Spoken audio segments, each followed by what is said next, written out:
Hello everyone. आज की class में हम ऑडिटिंग के एमसीक्यूज के बारे में डिस्कशन करेंगे। ठीक है, तो जल्दी से आ जाइए और फिर हम अपना डिस्कशन स्टार्ट करते हैं। ठीक है, तो चलिए, पहला क्वेश्चन है आपके सामने। The word audit is derived from the Latin word audire which means. Audit word जो है वो लैटिन वर्ड, अब देखो एग्जाम्स में ना कई बार ऐसे पूछते हैं कि ऑडिट जो शब्द है ये लैटिन वर्ड और मतलब ऑडिरे से डिराइव हुआ है, ये कौन सी भाषा का शब्द है? तो आप बोलेंगे लैटिन वर्ड है, लैटिन भाषा का शब्द है ऑडिरे। ठीक है, फिर कई बार पूछते हैं कि लैटिन शब्द से डिराइव हुआ है, जिसका मतलब है मतलब कौन से शब्द से डिराइव हुआ है, तो क्या होगा? ऑडिरे। फिर पूछते हैं कि ऑडिरे का मतलब क्या है, तो ऑडिरे का मतलब होता है टू लिसन या टू हियर। ठीक है, तो ध्यान रखिएगा इस चीज का। तो क्यों? क्योंकि पहले मतलब बहुत पहले की बात है, ऑडिट ऐसे होता था कि जो अकाउंटेंट होता था वो ऑडिटर को बोलता रहता था और वो ऑडिट कर लेते थे। मतलब ये बहुत पहले की बात है। ठीक है, तो इसलिए ये लैटिन शब्द है ऑडिरे, जिसका मतलब है लिसन। ठीक, तो ऑप्शन नंबर ए हो गया। आप देखेंगे कई सारे एग्जाम्स में ये क्वेश्चन पूछा जाता है। ठीक, अगला, what is the primary objective of an audit. अंकेक्षण के का जो है या लेखा परीक्षा का प्राथमिक उद्देश्य क्या है? तो ध्यान रखना है हमें कि ऑडिट के यानी लेखा परीक्षा या अंकेक्षण के दो तरह के उद्देश्य हैं। एक है आपका प्राइमरी ऑब्जेक्टिव और एक है आपका सेकेंडरी ऑब्जेक्टिव। प्राइमरी ऑब्जेक्टिव यानी प्राथमिक उद्देश्य हिंदी में कहेंगे, और सेकेंडरी ऑब्जेक्टिव यानी द्वितीयक उद्देश्य या सहायक उद्देश्य। ठीक है, प्राइमरी ऑब्जेक्टिव में ऑडिटर, ऑडिट कौन करता है? ऑडिट करने वाले महापुरुष का नाम होता है ऑडिटर। ठीक है, तो ऑडिटर का उद्देश्य क्या होगा? ऑडिटर ओपिनियन देने की कोशिश करेगा। Opinion, to form and express opinion, राय बनाना और उसे प्रकट करना। ठीक है, ये प्राथमिक उद्देश्य है।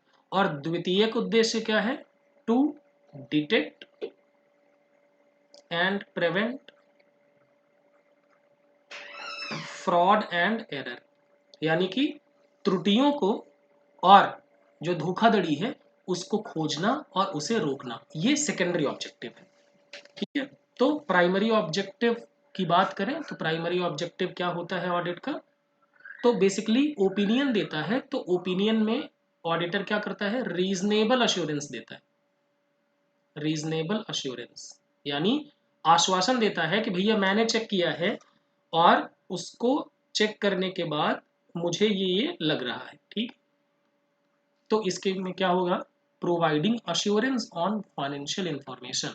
ठीक है, तो ऑप्शन नंबर बी हो जाएगा सही जवाब। ठीक है, ध्यान रखना, फ्रॉड और एरर में क्या अंतर होता है भाई? एरर यानी त्रुटि हो जाती है, गलती हो जाती है, और फ्रॉड जो है वो जानबूझकर किया जाता है, इंटेंशनली होता है। इंटेंशन का अंतर है दोनों में। ठीक है, फ्रॉड बहुत सोच समझ कर किया जाएगा, लेकिन गलती हो जाती है, गलती का कई बार पता भी नहीं चलता। ठीक है, अगला,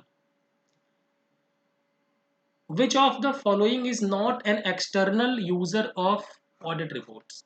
निम्नलिखित में से कौन एक्सटर्नल यूजर नहीं है? तो ऑडिट रिपोर्ट की बात करें या फाइनेंशियल इंफॉर्मेशन की भी बात करो तो दो तरह के यूजर होते हैं। एक होता है आपका इंटरनल यूजर और एक होते हैं आपके एक्सटर्नल यूजर। ठीक, इंटरनल हिंदी में क्या बोलेंगे? आंतरिक, और एक्सटर्नल यानी बाह्य। इंटरनल जो आपके ऑर्गेनाइजेशन के अंदर होंगे, विद इन ऑर्गेनाइजेशन, और एक्सटर्नल जो बाहर के लोग होंगे। ठीक है, अब ध्यान रखना अंदर अंदर कौन कौन होता है। तो अंदर देखो, अंदर कौन होता है आपके? अगर प्रोप्राइटरशिप है तो ऑनर भी हो सकता है। उसके अलावा जो मैनेजमेंट होते हैं या बोर्ड ऑफ डायरेक्टर जो होते हैं, ये सारे लोग अंदर के लोग होते हैं। ठीक है, या फिर अगर हम बात करें एम्प्लॉयज, ये भी आपके अंदर के लोग हो गए। एक्सटर्नल कौन होगा? एक्सटर्नल में जैसे जो इन्वेस्टर्स होते हैं, कंपनी के केस में शेयर होल्डर्स को भी कह सकते हैं। ठीक है, उसके अलावा रेगुलेटर्स हो गए, क्रेडिटर्स हो गए जो उधार देने वाले लोग हैं, बैंक्स हो गए, ये सब क्या होंगे? आपके ऑर्गेनाइजेशन के बाहर के लोग हो गए। ठीक है, तो पूछा गया है कि कौन सा एक्सटर्नल यूजर नहीं है, इसका मतलब पूछा है कौन सा इंटरनल यूजर है। तो इंटरनल यूजर की अगर हम बात करें तो मैनेजमेंट जो होता है वो क्या है, इंटरनल यूजर है, प्रबंधन, ऑप्शन नंबर बी। ठीक है, अगला, which of the following involves detailed examination of some specific areas. ठीक है, पहली चीज इसमें डिटेल्ड एग्जामिनेशन। ठीक है, तो निम्नलिखित में से कुछ किसमें कुछ विशिष्ट क्षेत्रों की विस्तृत जांच शामिल होती है, तो इसका सही जवाब जो होगा वो होगा इन्वेस्टिगेशन। ठीक है, यानी कि अन्वेषण। अब ध्यान रखना, ऑडिटिंग का मतलब क्या होता है, ऑडिटिंग में हम क्या करते हैं, ऑडिटिंग क्या है, एक इंडिपेंडेंट एग्जामिनेशन है। क्या है, इंडिपेंडेंट एग्जामिनेशन है of financial statements to provide या और एक्सप्रेस ओपिनियन। ठीक है, एक्सप्रेस ओपिनियन, यानी जो अंकेक्षण है वो क्या है, वित्तीय विवरणों का स्वतंत्र, कह सकते हैं स्वतंत्र परीक्षण है, जिसमें जिसमें जो अंकेक्षक होता है या लेखा परीक्षक जो होता है वो अपनी राय देने के लिए उनका एग्जामिनेशन करता है। वाउचिंग क्या होता है, वाउचिंग का मतलब होता है टू ऑथेंटिकेट ट्रांजैक्शंस, यानी जो आपने ट्रांजैक्शंस रिकॉर्ड करे हैं उनको क्या करना, उनका ऑथेंटिसिटी यानी प्रमाणन चेक करना। ठीक है, वाउचिंग, क्या वो एक्चुअल में उनका कोई बेस है कि नहीं, या आपने हवा में ट्रांजैक्शंस आपने लिख दिए। वेरिफिकेशन का मतलब क्या होता है, इसका हिंदी मतलब बोले तो सरल शब्दों में टू वेरीफाई। ठीक है, या इसको कह सकते हैं कि इसका साबित होना। ठीक है, वेरिफिकेशन में क्या होता है, एसेट्स लाइबिलिटी का वेरिफिकेशन होता है। यहाँ पर हम बेसिकली क्या करते हैं कि मतलब इसको हिंदी में कहते हैं सत्यापन, सत्यापित कर। ठीक है, तो वेरिफिकेशन में न सिर्फ हम मतलब ट्रांजैक्शंस को तो हमने देख लिया, लेकिन क्या उसका एक्चुअल में एग्जिस्टेंस है कि नहीं। जैसे अगर मान लीजिए आप मशीन लेकर आए, तो मशीन लाए तो आपने एंट्री करी, मान लीजिए machinery account debit to cash, मान लो आपने कैश के बदले मशीनरी खरीदी, तो इस एंट्री को आप चेक करेंगे वाउचिंग में। लेकिन क्या मशीन आपके पास सच में है कि नहीं, बैलेंस शीट पे अगर आप मशीन दिखा रहे हैं तो क्या आप मशीन आपके पास सच में है कि नहीं, ये आप कहां चेक करेंगे, ये आप चेक करेंगे वेरिफिकेशन। ठीक है, एंड इन्वेस्टिगेशन क्या है भाई, इन्वेस्टिगेशन किसी खास उद्देश्य के लिए एक डिटेल्ड एग्जामिनेशन है, मतलब खतरनाक तरीके से। ठीक है, देखो इन्वेस्टिगेशन हमेशा ध्यान रखना, इन्वेस्टिगेशन कुछ साबित करने के लिए किया जाता है। ठीक है, मतलब जैसे कई बार क्या है कि हमें शक है कि कोई फ्रॉड हो सकता है। ठीक है, तो उस केस में हम क्या करेंगे, उस चीज का एक डिटेल्ड एग्जामिनेशन करेंगे ताकि पता चल सके कि क्या है। ठीक है, तो ये चारों चीजें हो गई। अब किसी एग्जाम में कुछ भी पूछा जा सकता है। चलिए आगे, विच of the following is not true about opinion on financial statement, यानी निम्नलिखित वित्तीय विवरणों में के राय के बारे में निम्नलिखित में से कौन सा कथन सही नहीं है। ठीक है, तो बताएं जरा इसमें कौन सा कथन सही नहीं है। The auditor should express an opinion on financial statement, यानी लेखा परीक्षक को वित्तीय विवरणों पर राय व्यक्त करनी चाहिए, ये बात तो सही है। His opinion is no guarantee of future viability of business, ये बिल्कुल बात सही है कि मतलब ऑडिटर ने बोला कि आपका बिजनेस, देखो ऑडिट रिपोर्ट जो दी जाती है वो किस पर दी जाती है, पिछले साल के फाइनेंशियल स्टेटमेंट पे। तो पिछले साल के फाइनेंशियल स्टेटमेंट में सब कुछ अच्छा अच्छा था। अब ऑडिटर इस बात की गारंटी तो नहीं दे सकता ना कि आगे भी सब कुछ अच्छा चलता रहेगा। हाँ, उसे अगर लगेगा कि नहीं चल सकता तो वो बताएगा, अगर उसे लगेगा कि गोइंग कंसर्न क्वेश्चनेबल है, या उसे ये लगता है कि मतलब ऐसा हो सकता है कि आगे बिजनेस बंद हो जाए, तो वो बता देगा। लेकिन उसे नहीं पता है, उसे लगता है सब कुछ ठीक था अभी, लेकिन आगे चल के एक्सीडेंट हो जाएगा, उसे क्या पता। ठीक है, तो बिल्कुल ये बात भी सही है कि ऑडिटर का जो ओपिनियन है वो फ्यूचर वाइबिलिटी की गारंटी नहीं होता। उसके बाद he is responsible for detection and prevention of frauds and error in the financial statement, आगे चलते हैं। He should examine whether recognized accounting principle have been followed consistently, तो डी तो करना है बिल्कुल, उसको एग्जामिन करना है। लेकिन वो रिस्पॉन्सिबल नहीं है भाई detection and prevention of frauds and error के लिए, ठीक है। उसकी प्राइमरी रिस्पॉन्सिबिलिटी क्या है, ओपिनियन देना, ठीक है। Detection and prevention of frauds and error ये किसकी जिम्मेदारी है, ये जिम्मेदारी है मैनेजमेंट की, तो इस हिसाब से ये हो जाएगा सही जवाब, ऑप्शन नंबर सी। अगला, risk of material misstatement, ठीक है। तो इसमें कुछ चीजें समझ लेते हैं। देखिए, अगर अब बात करें तो एक शब्द होता है ऑडिट रिस्क, यानी लेखा परीक्षा जोखिम या अंकेक्षण जोखिम,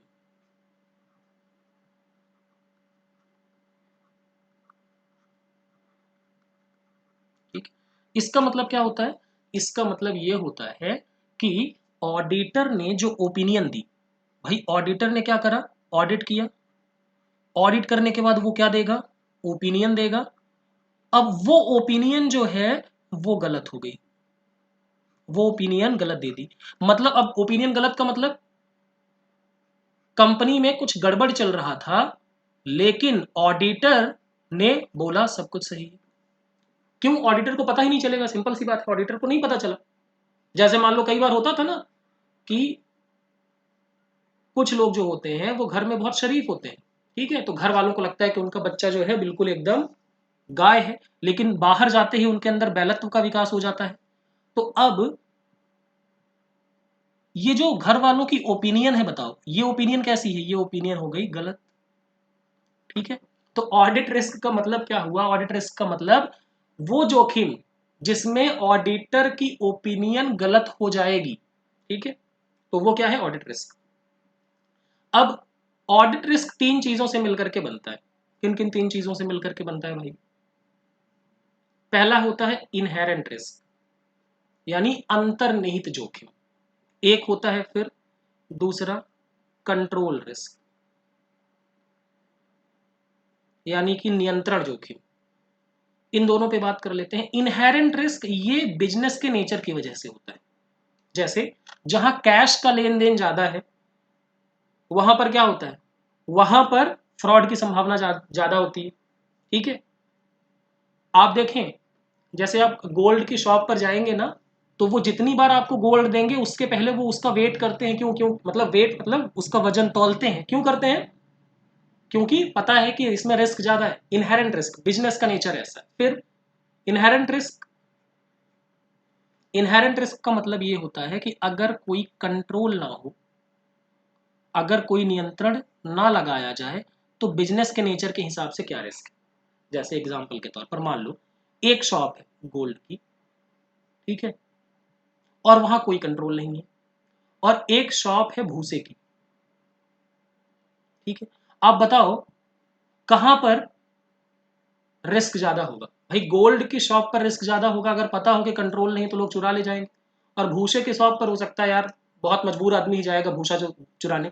तो इसका मतलब क्या हुआ, जहां पर कोई कंट्रोल नहीं है, और ये बिजनेस के नेचर की वजह से होता है, ठीक है। दूसरा, कंट्रोल लगाने के बाद भी जो रिस्क है, जैसे अब गोल्ड की शॉप पर आप कंट्रोल लगाएंगे, भाई जिस बिजनेस का नेचर ज्यादा रिस्की होगा वहां पर इनहेरेंट रिस्क ज्यादा होगी, वहां पर आप कंट्रोल ज्यादा लगाएंगे, तो यहां पर आप क्या करते हैं, आर्म्ड गार्ड रखते हैं ना, जिनके पास वेपन वगैरह होता है। आप देखते होंगे बड़ी शॉप्स पे जनरली रहता है, छोटे शॉप्स पे नहीं रहता। लेकिन कभी आपने देखा कि भूसे की शॉप पर हो कि चार चौकीदार, चार बाउंसर गन लेके खड़े हो, ऐसा नहीं होता, ठीक है। तो कंट्रोल रिस्क मतलब, लेकिन फिर भी कई बार क्या होता है, यहाँ पर लूटपाट हो जाती है, गोल्ड के शॉप पे खड़े हुए हैं बंदूकधारी लोग, लेकिन लूटपाट हो जाती है। तो मतलब इसका मतलब ये है, कंट्रोल लगाने के बाद भी जो रिस्क है, कंट्रोल के बाद भी जो रिस्क है वो क्या है, control risk.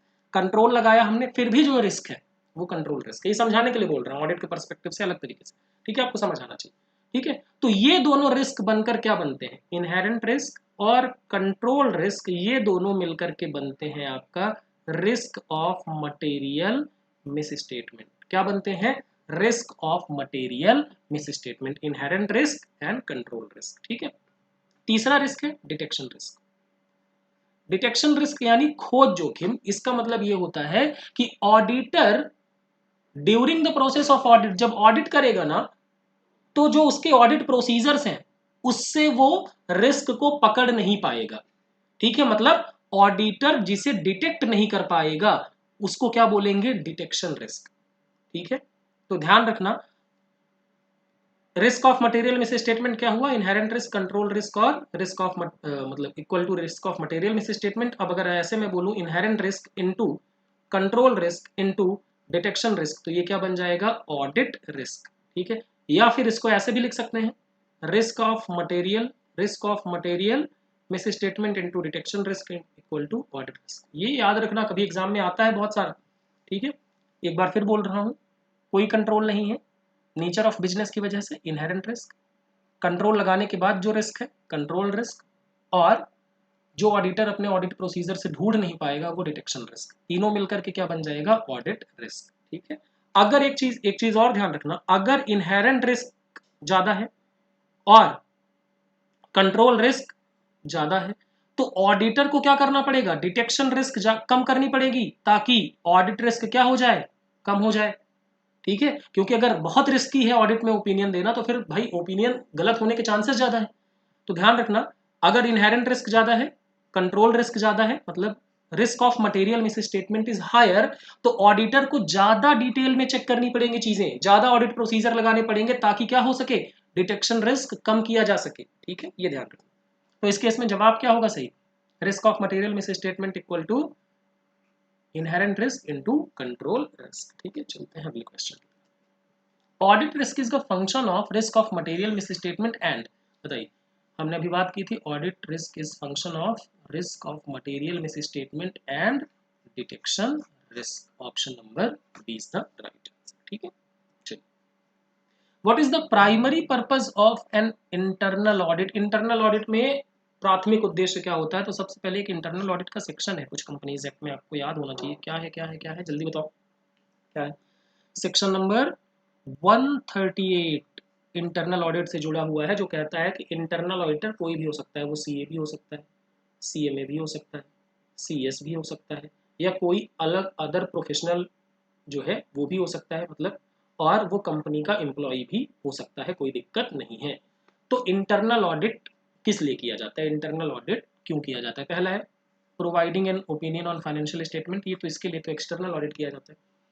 Ensuring compliance with tax regulation, सिर्फ टैक्स रेगुलेशन के लिए नहीं, evaluating and improving internal controls and detecting financial fraud. ठीक है, देखो इसमें आपको थोड़े थोड़े चारों सही लगेंगे, लेकिन कई बार होता क्या है कि प्राइमरी पर्पस पूछा गया है। ठीक है, तो प्राथमिक उद्देश्य क्या है, तो इंटरनल ऑडिट में हमारा प्राथमिक उद्देश्य होता है इंटरनल कंट्रोल को इवेलुएट करना, यानी जो हमने कंट्रोल लगाए हैं क्या वो ठीक है, और अगर उनमें कुछ गड़बड़ है तो उसे क्या करना, इंप्रूव करना, सुधारना। तो ऑप्शन नंबर सी हो जाएगा सही जवाब। ठीक है, चलिए अगले प्रश्न पे चलते हैं। The auditors safeguard that the auditor's ability to form an opinion without being affected by any influence। देखो ऑडिटर जो है ना, ऑडिटर के अंदर कुछ जो है वो क्या होनी चाहिए, क्वालिटीज होनी चाहिए, यानी कुछ विशेषताएं होनी चाहिए, कुछ गुण होने चाहिए। तो उसी में ये चारों गुण होने चाहिए। पहला क्या है, ऑब्जेक्टिविटी। ऑब्जेक्टिविटी का मतलब क्या है कि अंकेक्षक जो है वो निष्पक्ष, ठीक है, ऑब्जेक्टिव है, वस्तुनिष्ठता है उसके अंदर। ठीक है, मतलब वो उसके दिमाग में कोई बायस नहीं है। ठीक है, वो दिमाग से बिल्कुल एकदम निष्पक्ष होकर देख रहा है चीजों को। ठीक है, दूसरा इंडिपेंडेंस, यानी आजाद है, ऑडिटर के ऊपर कोई दबाव नहीं। ठीक है, तीसरा कॉन्फिडेंशियल, ऑडिटर को जो पता चलेगा किसी और को बोलेगा नहीं। और इंटीग्रिटी का मतलब ऑडिटर ईमानदार है, वो खुद फ्रॉड में इन्वॉल्व नहीं है कि ऑफिसर्स के साथ मिलकर ही फ्रॉड करना शुरू कर दे। ठीक है, तो बताइए, वो ओपिनियन देगा without affected by any influences, यानी उसके ऊपर कोई प्रभाव ना हो। ठीक है, इसको क्या बोलेंगे, इसको बोलेंगे इंडिपेंडेंस। क्या बोलेंगे, इंडिपेंडेंस, आजाद है। ठीक है, बोल की लब आजाद है तेरी, बोल की जुबान अब तक तेरी है, ऐसे कुछ है ना शायद। तो ऑडिटर इंडिपेंडेंस होना चाहिए, याद रखना। अगला, which of the following is the responsibility of auditor, auditor का क्या जिम्मेदारी है, क्या दायित्व है। ठीक है, preparation and presentation of financial statement, ये तो मैनेजमेंट की रिस्पॉन्सिबिलिटी है। Design, implementation and maintenance of internal control, ये भी रिस्पॉन्सिबिलिटी मैनेजमेंट की है। To express an opinion on financial statement, ये तो ऑडिटर की रिस्पॉन्सिबिलिटी है भैया, बिल्कुल option number C is the right answer. और अगला टू ऑब्टेन लिमिटेड अश्योरेंस, देखो लिमिटेड नहीं है, रीजनेबल अश्योरेंस, सीमित आश्वासन नहीं, उचित आश्वासन देता है ऑडिटर, ठीक है। अगला which of the following is not correct, देखो आप ऐसे का नाम याद रख सकते, मतलब नाम और नंबर याद रख सकते हैं, ठीक है। ऐसे 200 से लेकर के आप ऐसे 800 की सीरीज तक आप नंबर याद रख सकते हैं, नाम और नंबर, ठीक है। उससे ज्यादा डिटेल में जाने की जरूरत नहीं है। पूछा गया है कि इसमें से कौन सा सही नहीं है, तो जोड़ी दी हुई है, पूछा कौन सा सही नहीं। तो देखो ऐसे 230 जो है ये है ऑडिट डॉक्यूमेंटेशन का, बिल्कुल सही बात है। ऐसे 500 है, ये है ऑडिट एविडेंस का, ये भी सही है। ऐसे 505 ये है रिटन रिप्रेजेंटेशन का, ऐसा कहना गलत होगा, ये है आपका एक्सटर्नल कंफर्मेशन का। एक्सटर्नल कंफर्मेशन को क्या बोलेंगे, बाह्य पुष्टि, ठीक है। और ये ऐसे 500 ये रिटर्न रिप्रेजेंटेशन किसका है, ऐसे 580, ठीक है। और ऐसे 560 जो है वो सब्सिक्वेंट इवेंट का है, तो ऑप्शन नंबर सी हो गया सही जवाब, क्योंकि ये गलत है। अगला who is mainly responsible for implementation of internal control in a company, बताइए कंपनी में इंटरनल कंट्रोल के लिए कौन रिस्पॉन्सिबल होगा। तो जाहिर सी बात है इसमें management of the company, and who is responsible for the management of company, generally board of directors, तो ऑप्शन नंबर बी हो जाएगा सही जवाब। अगला which of the following audit testing methods give the least audit evidence, निम्नलिखित में से कौन सी ऑडिट परीक्षण विधियां सबसे कम ऑडिट साक्ष्य देती हैं। देखो सबसे आसान जो होता है ना और सबसे ज्यादा जो प्रचलित होता है वो होता है इंक्वायरी, क्या होता है इंक्वायरी, लेकिन इसमें सबसे कम ऑडिट एविडेंस मिलता है, ठीक है। क्यों, क्योंकि इंक्वायरी यानी आप डायरेक्टली किसी से पूछ रहे हैं, ठीक है। आप डायरेक्टली किसी से पूछ रहे हैं तो हो सकता है वो झूठ भी बोल दे, तो इसीलिए इंक्वायरी को किसी और मेथड के साथ आप मिलाएंगे तो आपको ऑडिट एविडेंस ज्यादा बेहतर मिलेंगे। तो सबसे कम ऑडिट एविडेंस मिलते हैं इंक्वायरी में, यानी डायरेक्ट आप इंडिविजुअल से पूछे।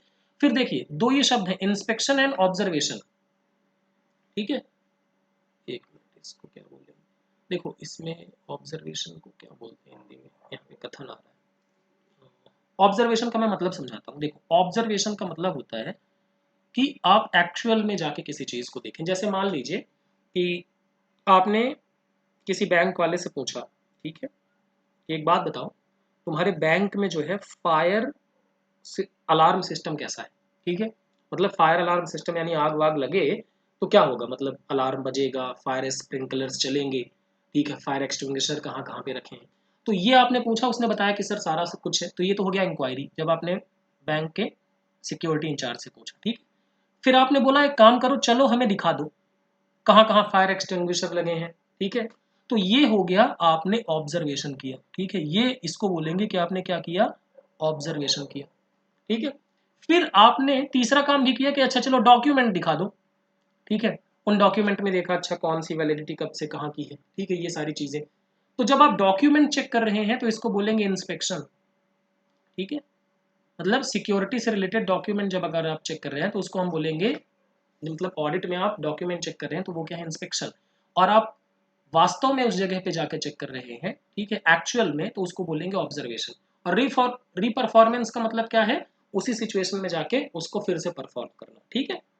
तो इस चीज को ध्यान रखना, जनरली कहा जाता है कि इंक्वायरी और ऑब्जर्वेशन मतलब आपने उससे पूछा और बोला कि चलो दिखा दो, ठीक है, तो इसमें इस केस में आपको बेस्ट ऑडिट एविडेंस मिलेगा, ठीक है। तो ऑप्शन नंबर ए हो गया सही जवाब। अगला which of the following is not a type of modified opinion, ठीक है, निम्नलिखित में से कौन सी संशोधित राय का एक प्रकार नहीं है, तो ध्यान रखना ओपिनियन की बात करें तो ओपिनियन दो तरह की होती है, एक होती है मोडिफाइड और एक होती है अनमोडिफाइड, यानी संशोधित और एक होती है असंशोधित, ठीक है। ये बेसिकली होता है आपका क्लीन रिपोर्ट, ठीक है, कोई दिक्कत नहीं है, ऑडिटर ने देखा, ऑडिटर ने बोला सब चंगा है, ठीक है। अब मॉडिफाइड ओपिनियन की बात करें तो ये 3 तरह की होती है। पहला होता है क्वालिफाइड, क्वालिफाइड यानी मर्यादित, क्वालिफाइड का मतलब अच्छा मत समझ लेना, मर्यादित, ठीक है। दूसरा होता है एक आपका एडवर्स यानी प्रतिकूल राय, और तीसरा होता है डिस्क्लेमर यानी खंडन, ठीक है, राय का खंडन। क्वालिफाइड ओपिनियन में ऑडिटर कहता है कि भैया कंपनी में सब कुछ तो गड़बड़ नहीं है, लेकिन कुछ चीजें जो है वो गड़बड़ है, ठीक है, कुछ चीजें गड़बड़ है, यानी सब्जेक्ट टू सम क्वालिफिकेशन, ठीक है, ऑडिट ने बोला। जब ऑडिटर को लगे कि भाई सब कुछ सत्यानाश है, तो ऑडिटर क्या देगा, एडवर्स ओपिनियन देगा। क्लास में या डिटेल में पढ़ाया इनको, ठीक है। और डिस्क्लेमर, जब ऑडिटर को समझ ही नहीं आ रहा है कि गड़बड़ है कि नहीं है, तो ऑडिटर क्या बोलेगा, डिस्क्लेमर देगा, ठीक है। तो ध्यान रखना ये 3 तरीके की रिपोर्ट होती है, ठीक। बेसिकली जो एडवर्स रिपोर्ट होती है उसको नेगेटिव रिपोर्ट भी कह सकते हैं, लेकिन इस तरीके का कोई नाम नहीं दिया जाता, इसलिए मॉडिफाइड ओपिनियन में नेगेटिव ओपिनियन शामिल नहीं होता है, ठीक है। अगला, which of the following is not an audit procedure to obtain audit evidence. कौन सा ऑडिट प्रोसीजर नहीं है, देखो इसमें हमने बात की इंस्पेक्शन क्या होता है, ऑब्जर्वेशन क्या होता है, एक्सटर्नल कंफर्मेशन। जैसे मान लीजिए आपने बोला कि डेटर हमारे जो है 5 लाख के, और ये जो डेटर है इसका नाम जो है दीपक, ठीक है। तो हमने क्या करा, हमने बोला दीपक का एड्रेस बताओ, हमने दीपक से कंफर्म कर लिया कि हे दीपक आप ये बताएं जरा कि क्या 5 लाख रुपए के आप डेटर हैं इनके। और दीपक फिर क्या करेगा, हमें चिट्ठी भेज देगा, हाँ या ना। तो इसको बोलते हैं एक्सटर्नल कंफर्मेशन, यानी थर्ड पार्टी से कंफर्म करना, ठीक है। तो ये तीनों ऑडिट प्रोसीजर के, ऑडिट एविडेंस के मेथड हो गए। लेकिन इंटरनल कंट्रोल ये ऑडिट प्रोसीजर नहीं है। इंटरनल कंट्रोल एक कंट्रोल सिस्टम है जो कि कंपनी के अंदर लगाया गया है ताकि फ्रॉड एंड एरर्स को से कंपनी को बचाया जा सके, ठीक है। तो इसका सही जवाब हो गया ऑप्शन नंबर डी। अगला, the auditor of sole proprietor concern is appointed by, sole proprietor एकल स्वामित्व वाला कंसर्न है, कंपनी नहीं होगा यहाँ पर, एकल स्वामित्व संस्था कह सकते हैं, ठीक है। तो इसमें लेखा परीक्षक कौन नियुक्त करेगा, तो वो सोल प्रोपराइटर खुद ही अपॉइंट करेगा, ठीक है, ऑप्शन नंबर। अगला, goods sent on approval basis have been recorded as credit sale, this is an example of, देखो goods send on approval basis का मतलब क्या है, जैसे मान लीजिए कि हमने गुड्स भेजा, मान लीजिए हमने 1 जनवरी 2024 को गुड्स भेजा, ठीक है, ऑर्डर आया, और हमारा पॉलिसी क्या है कि आप 1 महीने तक गुड्स, मतलब 1 महीने का हम टाइम देते हैं, ठीक है, यानी 1 फरवरी तक, ठीक है। यहां पर क्या है, हमने गुड्स भेजा अप्रूवल बेसिस, अप्रूवल का मतलब गुड्स देखेंगे, चेक करेंगे, उसके बाद 1 महीने तक अप्रूवल देंगे, ठीक है। अगर 1 महीने तक अप्रूवल नहीं दिया तो ठीक है, और अगर लौटाना चाहें तो 1 महीने के अंदर वो क्या कर सकते हैं, गुड्स को लौटा सकते हैं, ठीक है।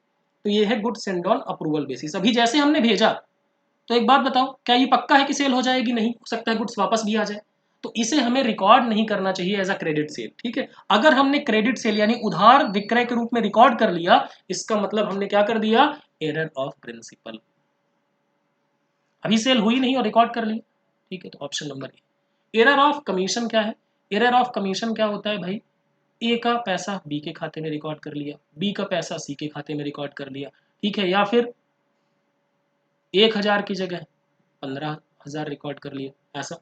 एरर ऑफ ओमिशन भूल गए, ठीक है, और एरर ऑफ डुप्लीकेशन 2 बार कर दिया, ए को 1 बार डेबिट करना था, हमने 2 बार कर दिया, ठीक है। तो ये डुप्लीकेशन, ठीक है। आगे, in determining the level of materiality for an audit what should not be considered, देखो हमें चेक करना है ऑडिट में कि क्या चीजें इंपॉर्टेंट है और क्या चीजें इंपॉर्टेंट नहीं। मटेरियलिटी का यहाँ भौतिकता का मतलब नहीं होगा, यहाँ पर सारवानता, यानी कौन सी चीजें इंपॉर्टेंट है, आप यहाँ पर समझिए इंपॉर्टेंस, ठीक है। अब जैसे मान लो कि ऑडिट में, ठीक है, मान लो एक 2 एसेट्स है, एक एसेट है 10 करोड़ की और दूसरी एसेट है 1,500 रुपए की, बताओ कौन सी ज्यादा इंपॉर्टेंट होगी, 10 करोड़। तो ऑडिटर को क्या करना चाहिए, जो मटेरियल चीजें हैं उन पे फोकस करना चाहिए, जो इंपॉर्टेंट चीजें हैं उस पे फोकस करना चाहिए, ना कि जो मतलब 1500 रुपए वाली एसेट के वेरिफिकेशन के लिए भी ऑडिटर उतना ही टाइम लगा रहा है जितना 10 करोड़ के लिए, तो ऑडिटर पागल है फिर। ठीक है, तो अगर ऑडिटर को मटेरियलिटी डिसाइड करना है तो क्या चीजें ध्यान, मतलब उसके लिए क्या कंसीडर नहीं करना है, मतलब ऑडिटर मटेरियलिटी डिसाइड कर रहा है तो कौन सी चीजों को ध्यान में नहीं रखे। पहला, प्रायर ईयर एरर्स देख सकता है, बिल्कुल पिछले साल में जो गलतियां हुई हैं वो इंपॉर्टेंट हो सकती हैं।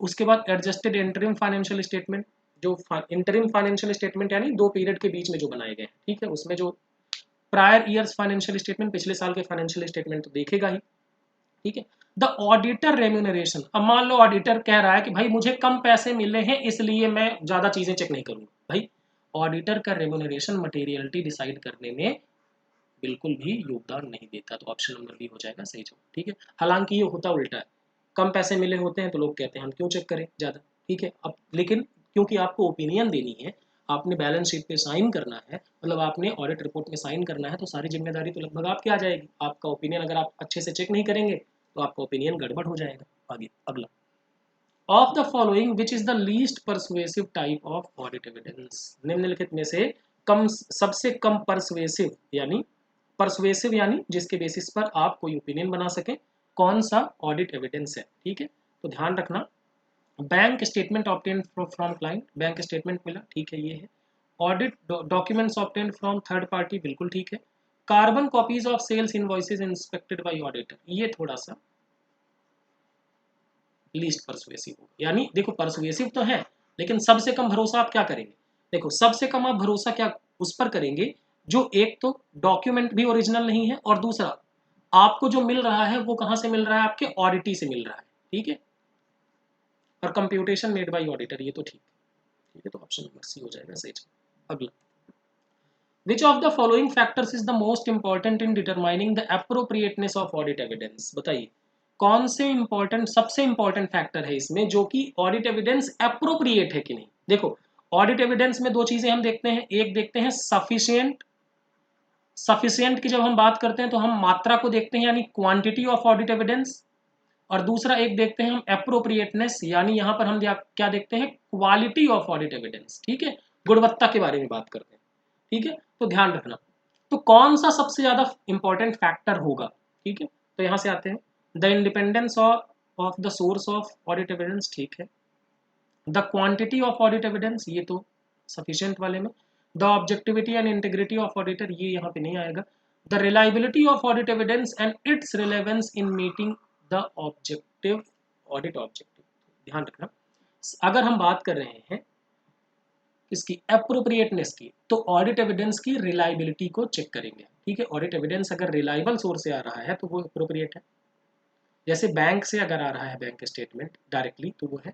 और it's relevance in meeting the audit objective, यानी अंकेक्षण उद्देश्य में पूरा होने के लिए उसकी संगतता या प्रासंगिकता है कि नहीं। ठीक है, तो ऑप्शन नंबर ए हो जाएगा। डी क्यों नहीं होगा, क्योंकि इसमें पूछा है मोस्ट इंपॉर्टेंट, ये भी इंपॉर्टेंट है, अगर ऑडिट एविडेंस का सोर्स इंपॉर्टेंट इंडिपेंडेंस है, मतलब इंडिपेंडेंट है तो इंपॉर्टेंट है, लेकिन यहाँ पर पूछा है मोस्ट इंपॉर्टेंट। ठीक है, इसलिए हो जाएगा ऑप्शन नंबर।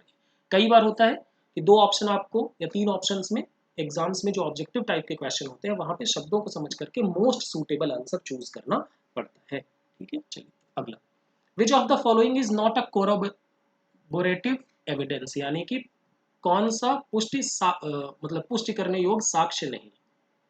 ठीक है, मतलब कुल मिलाकर के कोरोबोरेटिव एविडेंस का मतलब क्या होता है कि ऐसा एविडेंस जिसको आप कहीं और से कंफर्म कर सकते। ठीक है, तो minutes of meeting, confirmation from debtors, information gathered by auditor through observation, worksheet supporting consolidated financial statement। तो ध्यान रखना, मिनट्स ऑफ मीटिंग, ठीक है आप देख सकते हैं, कंफर्मेशन फ्रॉम डेटर्स ले सकते हैं, information gathered bye auditor through observation, ठीक है, worksheet supporting consolidated financial statement, ये हो जाएगा आपका सही जवाब ऑप्शन नंबर डी। ठीक है, यानी फाइनेंशियल स्टेटमेंट को कंसोलिडेट किया है उससे रिलेटेड वर्कशीट। ठीक है, ये आपके लिए मतलब कह सकते हैं कोरोबेटिव एविडेंस नहीं होगा। अगला, the working paper which auditor prepares for the financial statement audit are, देखो वर्किंग पेपर ऑडिट डॉक्यूमेंटेशन बनाता है ऑडिटर, ठीक है, ऐसे 230, तो वर्किंग पेपर जो होते हैं वो किसकी प्रॉपर्टी होती है, वो होती है ऑडिटर की प्रॉपर्टी, ठीक है। ऑडिटर चाहे तो उसे किसी को दे, चाहे तो किसी को ना दे। तो इसका सही जवाब क्या होगा, option number C, owned by auditor. ये इसका मालिकाना हक ऑडिटर का होता है वर्किंग पेपर का। Which of the following is not an advantage of preparation of working paper, working paper बनाने का फायदा नहीं है कौन सा। To provide a basis for review of audit work, ये तो बिल्कुल फायदा है भाई, ऑडिट वर्क रिव्यू करना है, क्या क्या चीजें चेक हुई तो आप देखते हैं, ऑडिट प्रोसीजर सब कुछ उसमें। To provide basis for subsequent audit, बिल्कुल मिलता है, एक ऑडिट एविडेंस, मतलब अगर आपने एक वर्किंग पेपर बनाया है, ऑडिट प्रोग्राम वगैरह सब कुछ है उसमें, तो अगले ऑडिट में आपको मदद मिलेगी। To ensure audit work is being done carried out as per program, बिल्कुल पता चलता है कि जो आपने ऑडिट प्रोग्राम बनाया था उसके हिसाब से आपके बंदों ने काम किया है कि नहीं।